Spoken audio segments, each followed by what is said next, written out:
Hey, what's up, folks? Hey, just want to talk about why it is a good time to buy right now, December 2022. Contrary to popular belief in the general public's perception, which is now is not a good time to buy a home or real estate because mortgage rates are up and because they're afraid home prices are going to come crashing down.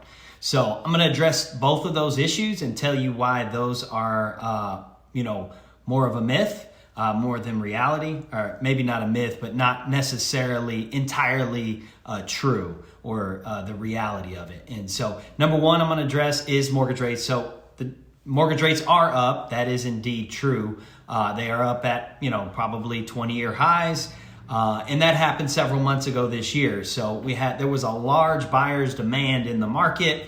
Half of those buyers at least dropped out of the market when the mortgage rates went up for one reason or another, whether they just wanted to wait or the home the price range they wanted to look in just wasn't did not meet their personal affordability level, their personal budget. So a lot of those buyers got out of the market, eliminating 50% of the potential buyers in the market, which that suddenly changed the market dramatically from a seller's perspective. So if you're selling a home and now you've got 50% less buyers out there in the market, you've kind of neutralized the market. Last 2 years we had a seller's market. So now, not necessarily that we're in a buyer's market per se, but it is a little more, the scales have evened basically.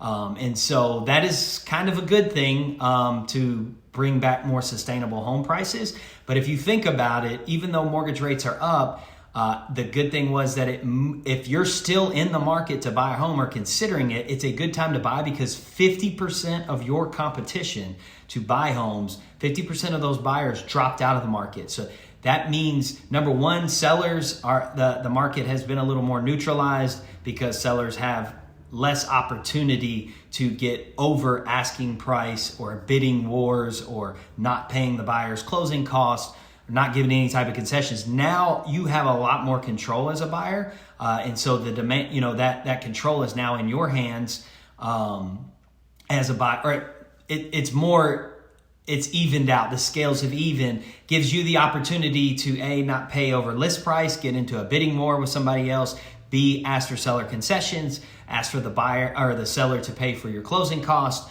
or pay for a temporary buy down or just a buy down of your interest rate. So you have a lot more leverage and advantage. So that higher interest rate is just kind of the cost to enter the market, but it puts you in a position to where we've heard this cliche phrase, marry the house, date the rate. This is why. So you can marry the house, meaning you can buy that house, you can pay less than you would have if there were more buyers. So if the rates didn't come down, you would be in a competitive situation where you'd probably have to pay more for this house. You probably wouldn't be able to ask the seller to pay your closing costs.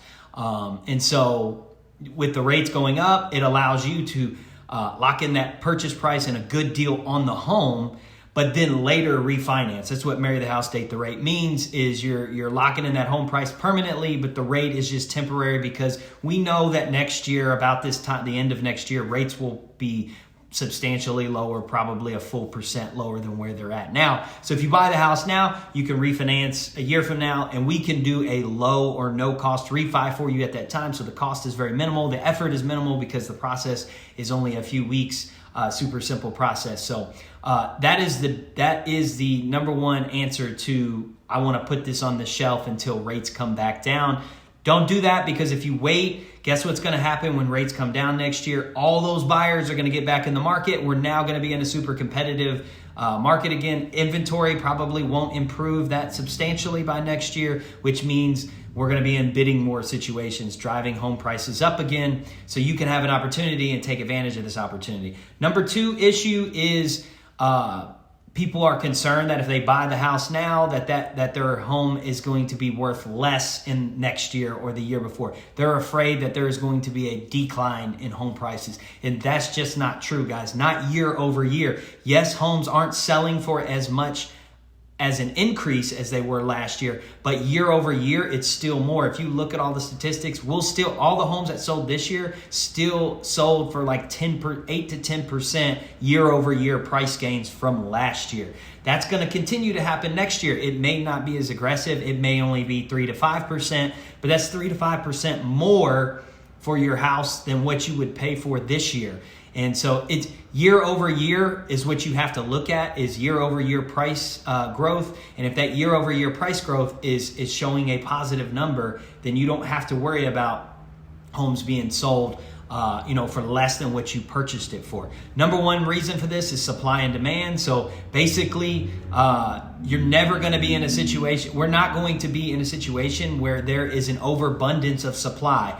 We have 50% less buyers in the market today, and yet still a lot of those buyers there's still occasional bidding wars, and there's still some of those buyers can't find a home. There's not enough inventory. So if there's not enough inventory, there's not enough supply for the demand that's there, the home prices will never drop. You have to have more supply than you have demand, which means more homes than you actually have buyers in the market. That's just not the market circumstances right now. And based on this current situation, I think we realize that's not going to be the circumstance for any time soon. The only reason that you saw a quote unquote crash in 2008 were completely different from today's market circumstances. Today's market in 2008, the market situation was basically you created you created additional buyer demand that was manufactured by home loans that were not sustainable. Stated home basically a lot of people got home loans that they shouldn't have been able to get. And so if you increase that demand of buyers substantially, that's what created the bidding war, not normal market forces of supply and demand like we have now. Back then, we created a bunch of buyers who were getting loans that they shouldn't have got. So you create a buyer's demand that is manufactured essentially. So it's just not realistic. And so if you've created that demand, you've now those buyers are out in the marketplace driving up the home prices because you have this fictional demand.